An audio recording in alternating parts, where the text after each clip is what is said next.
Hello అండి. రీసెంట్‌గా అయితే నేను మా రిలేటివ్స్‌లో ఒక పెళ్ళికి అటెండ్ అయ్యానండి.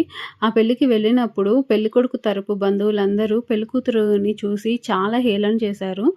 చాలా ఎగతాళి చేసి నవ్వుకుంటున్నారండి.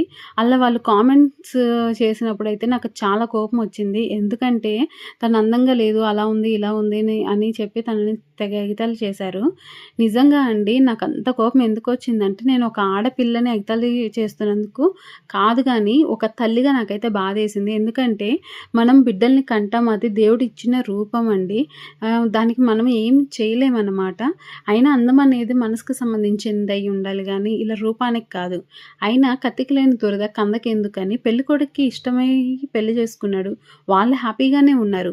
ఈ మధ్యలో వచ్చారు చూసారా? వచ్చామా 4 అక్షింతలేసి ఓ ముద్ద తిని వెళ్ళామా అన్నట్టు ఉండరు.